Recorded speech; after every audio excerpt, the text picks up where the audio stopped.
രാഹുൽ മാങ്കൂട്ടത്തലിൻ്റെ കേസിൽ ഞാൻ അതുകൊണ്ടാണ് സാറിനോടും കൂടെ റിക്വസ്റ്റ് ചെയ്തത്. കാര്യം സമാനമായൊരു കേസിൽ ഞാൻ ആദ്യത്തെ പരാതിക്കാരിക്കെതിരെ ഒരു നിലപാട് പറഞ്ഞതിനാണ് അറസ്റ്റ് ചെയ്യപ്പെട്ടത്. അതുകൊണ്ട് പറയുമ്പോൾ എന്തെങ്കിലും തെറ്റുണ്ടെങ്കിൽ സാറിന് തിരുത്താം, എൻ്റെ പരാതിയും സാറൊന്ന് മെൻഷൻ ചെയ്യാം.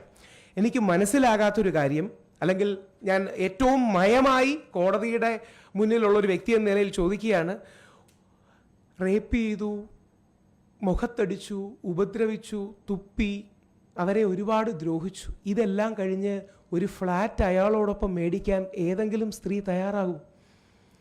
അതായത് ഒരു പുരുഷൻ ഒരു സ്ത്രീയെ ബലാത്സംഗം ചെയ്തു, മുഖത്തു തുപ്പി, അടിച്ചു, ഉപദ്രവിച്ചു, ഇതെല്ലാം കഴിഞ്ഞ് 3 BHK വേണോ 2 BHK വേണോ എന്ന് പരസ്പരം സംസാരിക്കുന്ന രീതിയിൽ ആരെങ്കിലും മാറും?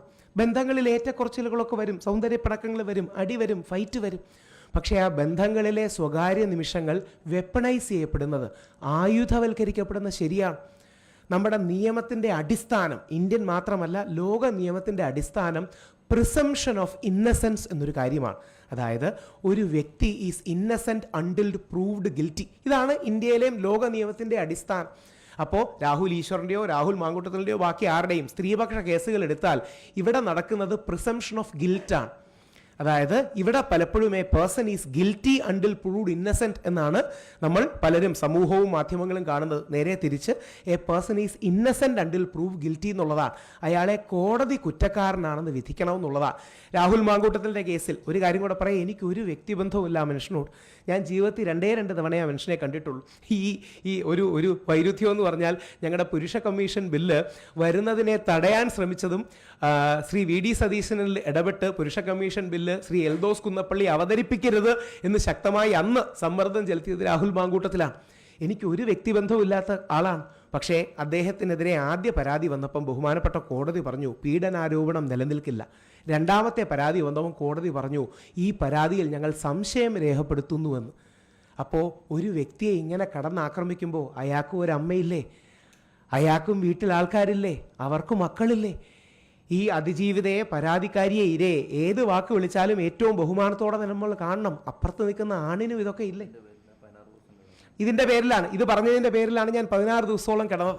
ഞാൻ എൻ്റെ ഡീറ്റെയിൽസ് പറയുന്നില്ല. കാര്യം ആ പെൺകുട്ടി വിവാഹിതയാണ് എന്നടക്കമുള്ള കാര്യം മാധ്യമങ്ങൾക്കറിയാമെങ്കിലും ആരും അറിഞ്ഞില്ല. അത് വെളിയിൽ കൊണ്ടുവന്നത് ഞാനാണ്. അതിൻ്റെ പേരിലാണ് എന്നെ അറസ്റ്റ് ചെയ്ത് 16 ദിവസം ജയിലിലിട്ടത്. ആ പെൺകുട്ടിയുടെ ഭർത്താവ് ഇതേ എറണാകുളം, എനിക്കൊന്ന് കഴിഞ്ഞ ആഴ്ചയാണ് വിളിച്ചതെന്ന് തോന്നുന്നു, ഇതേ എറണാകുളം പ്രസ് ക്ലബ്ബിലും നിങ്ങളോട് സംസാരിച്ചു. ആ മനുഷ്യൻ, ആ പേര് പോലും ഞാൻ പറയുന്നില്ല, കാര്യം സാറ് പറഞ്ഞു പേരൊന്നും പറയരുത്, ഇനി അത് വേറെ ഏതെങ്കിലും ഐഡൻറ്റിറ്റി റിവീൽ ചെയ്യുന്നു എന്ന് പറഞ്ഞു. എന്നോട് പറഞ്ഞു ലൈക്ക് പോലും ചെയ്യരുത്. അയാൾ ഫേസ്ബുക്കിൽ എനിക്ക് അനുകൂലമായൊരു വീഡിയോ ഇട്ടു. രാഹുൽ ഈശ്വർ ഇതിൽ ഒരു തെറ്റും ചെയ്തിട്ടില്ല, തെറ്റ് ചെയ്ത ബാക്കി 2 പേരാണ്, രാഹുൽ മാങ്കൂട്ടത്തിലും അദ്ദേഹത്തിൻ്റെ ഭാര്യയുമടക്കമുള്ളവരാണ് തെറ്റ് ചെയ്തത്. രാഹുൽ ഈശ്വർ ഇതിൽ ഒരു തെറ്റും ചെയ്തിട്ടില്ല. രാഹുൽ ഈശ്വറിനോട് ഞാൻ ഖേദം പ്രകടിപ്പിക്കുന്നു എന്ന് പറഞ്ഞ് പുള്ളി വീഡിയോ ചെയ്തു. ഞാൻ ഷെയർ പോയിട്ട് ഞാൻ ലൈക്ക് പോലും ചെയ്തില്ല. കാര്യം ചെയ്തു കഴിഞ്ഞാൽ ഞങ്ങൾ തമ്മിലുള്ള ഗൂഢാലോചനയാണെന്ന് വേണമെങ്കിൽ ഇനി പറയും. നമ്മുടെ നാട് പോകുന്ന അവസ്ഥയാണ്. അതായത് ഒരാൾ എന്നെ അങ്ങനെ സപ്പോർട്ട് ചെയ്ത് വീഡിയോ ചെയ്താൽ പോലും നമ്മുടെ നിയമത്തിൻ്റെ കണ്ണിൽ വേണമെങ്കിൽ ഗൂഢാലോചനയാണെന്ന് പറയാവുന്ന ഒരവസ്ഥയാണ്. നിങ്ങളൊന്ന് ആലോചിച്ച് നോക്കണം. രാഹുൽ മാങ്കൂട്ടത്തിനോട് ഇഷ്ടമുള്ളതുകൊണ്ടോ പരിചയമുള്ളതുകൊണ്ടോ ഒന്നുമല്ല, ഒന്ന് ആലോചിച്ച് നോക്കുക. റേപ്പ് ചെയ്തു, ഉപദ്രവിച്ചു, മുഖത്തു തുപ്പി, അടിച്ചു, ഇങ്ങനെ ഒരുപാട് കാര്യങ്ങൾ പറയും. ഇതെല്ലാം കഴിഞ്ഞ് ഒരു ഫ്ലാറ്റ് മേടിച്ച് ജീവിക്കാം, അല്ലെങ്കിൽ ഫ്ലാറ്റ് മേടിക്കാം എന്ന സംസാരം ഒരാളോട് എടുക്കൂ. അപ്പോൾ ഈസി ആയിട്ട് ആരെയെങ്കിലും കൊടുക്കാൻ, ഇപ്പം ചില പോലീസും നിയമവിദഗ്ധരും തന്നെ പറയുന്നുണ്ട് എല്ലാ പ്രൊസീജിയറും തെറ്റിച്ചാണ് രാഹുൽ മാങ്കൂട്ടത്തിനെ അറസ്റ്റ് ചെയ്തത്.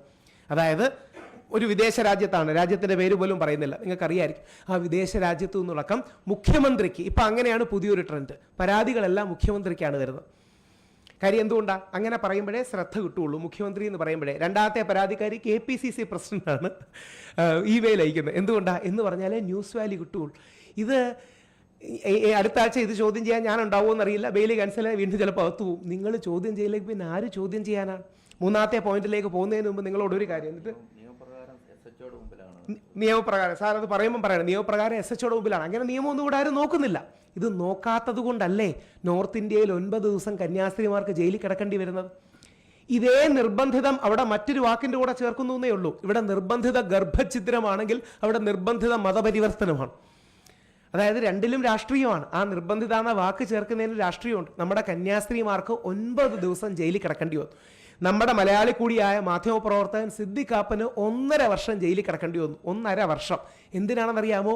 ഇയാൾ കുറ്റം ചെയ്യാൻ പോകുകയാണ് എന്ന് യു പി പോലീസ് മുൻകൂട്ടി അറിഞ്ഞ് ഇയാളെ 26 കിലോമീറ്റർ മുമ്പ് തടഞ്ഞ് അറസ്റ്റ് ചെയ്ത് 1.5 വർഷം ജയിലിലിട്ടു.